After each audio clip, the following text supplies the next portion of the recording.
say that this is representative of a difference between a smaller AniTuber and a bigger AniTuber. We had to get to this part of the conversation. This is coming.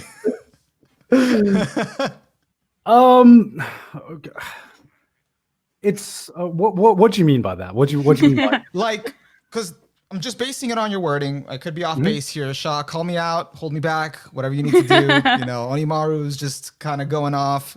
We can get into that, but I'm curious what you mean by the context of what we were talking about. Because based on what you're saying, you expect people to know your brand already, to know what you're about, to know your jokes, to know, as Shaw said, the lore. But lore like that mostly only comes when you're established, when you have a bigger fan base, when you have a big audience that can point to the other person that comes in. It's like, hey, why is he doing the trash thing? Oh, no, that's what he does. You have people that can point them in the direction, have them speak on your behalf to what is that brand, as opposed to a smaller AniTuber. And I did bring this up in the last stream, which was because I think I don't remember the exact thing we said, but pretty much a smaller AniTuber is still having to prove themselves with every video. So it's basically, if they get one thing wrong, people will remember and then will question them on every video, as opposed to a bigger AniTuber being a little more, or bigger tech tuber, bigger content creator being more insulated because, okay, they got this one, like I know a lot about this topic, they got this one thing wrong in a video, but they'll forget about that for other videos because it's kind of your brand, your trust is established. And if you want to jump in, Shaw, sorry. It was also and fans would kind of defend that. So, and also I think it was kind of a comment that once you get to a certain size, people just kind of assume you're right because you kind of have the numbers behind you. 2+ million people wouldn't follow this guy if he was wrong kind of mentality compared to let's say a 5,000 subscriber guy. They might not have the most amount of trust in them because their numbers don't speak to their levels of success. So it kind of is an interesting paradox of Well, to me, it's not really the difference between a big AniTuber and a small AniTuber, because I'm sure you say an AniTuber with 5,000 subscribers. Well, I would have to assume that there is a trust that's built into the 5,000 subscribers and that AniTuber, right? I think the big difference is that the small AniTuber has a much larger potential of a new audience coming to see their content, whereas for me, that growth potential is a lot less than, say, for a small AniTuber.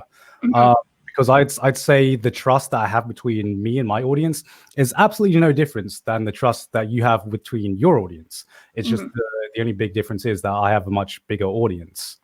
If that much bigger audience and less kind of the growth isn't as drastic, like you're saying. Well, here's my question then. Do you feel like you have to prove, if you get one thing wrong in your video, for example, do you feel like that trust is immediately broken with your audience?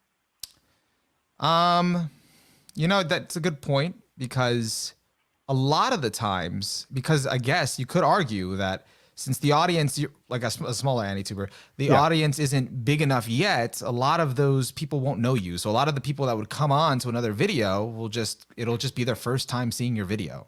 Yeah. So. And I feel like this trust thing also comes down to how you brand yourself with what kind of content you make. Because I never have branded myself as the serious guy to really listen to. That's just how I've branded myself from the beginning. And my audience knows that, right? And my audience knows that I can have my opinion, but at the end of the day, they shouldn't take it too seriously. Some people are way more casual.